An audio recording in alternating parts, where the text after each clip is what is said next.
फाल्गुन महीने के शुक्ल पक्ष की आमलकी एकादशी। वैसे तो ये व्रत भगवान विष्णु को समर्पित है, लेकिन इस दिन आंवले की पेड़ की पूजा करने का विधान है। कहते हैं आमलकी एकादशी व्रत के प्रभाव से साधक जन्म मरण के बंधन से मुक्ति पाकर विष्णु लोक को प्राप्त होता है। पुराणों के अनुसार आमलकी एकादशी का व्रत करने से 1000 गोदान के फल के बराबर पुण्य प्राप्त होता है। माँ लक्ष्मी की कृपा प्राप्त होती है। जानने आमलकी एकादशी की कथा के बारे में इस वीडियो को अंत तक जरूर देखें। प्राचीन समय में वैदिक नामक एक नगर था। यहाँ चैत्ररथ नामक चंद्रवंशी राजा का राज था।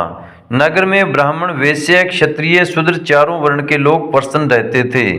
नगर में सदैव वेद ध्वनि पूजा करती थी। इस नगर में सभी विष्णु भगत थे और एकादशी का व्रत जरूर करते थे। एक बार फाल्गुन शुक्ल एकादशी आई। सभी ने पूजा कथा कर रात्रि जागरण किया। तभी वहां एक शिकारी भी आ गया और महापापी और दुराचारी था।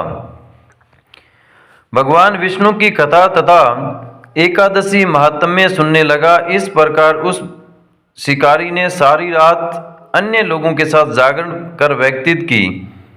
अगले दिन घर गया और भोजन करके सो गया। कुछ दिनों बाद उसका निधन हो गया।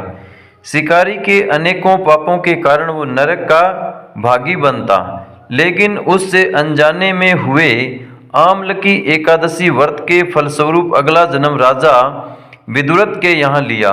उसका नाम रखा वसुरथ। वसुरथ भी विष्णु जी की भक्ति करता था। एक दिन वह जंगल में रास्ता भटक गया। वहां एक पेड़ के नीचे सो गया। उस पर कुछ डाकुओं ने हमला कर दिया, लेकिन इन दुराचारियों के अस्त्र शस्त्र का राजा पर कोई असर नहीं हुआ। कुछ समय बाद राजा वसुरथ के शरीर से एक दिव्य देवी प्रकट हुई और उन्होंने समूचे डाकुओं का नाश कर दिया। लोगों ने हमला किया, लेकिन उसके शरीर से प्रकट हुई महिला ने उन सबको मार डाला और राजा बच गया।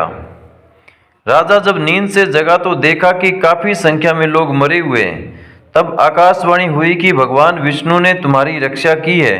कथा के अनुसार यह सब आमलकी एकादशी के व्रत का प्रभाव था।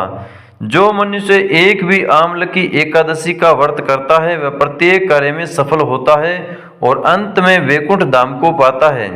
देवी लक्ष्मी भी इस व्रत से प्रसन्न होकर व्यक्ति को ऐश्वर्य, धन, सुख प्रदान करती है। बोलो राधे राधे। जय श्री कृष्णा।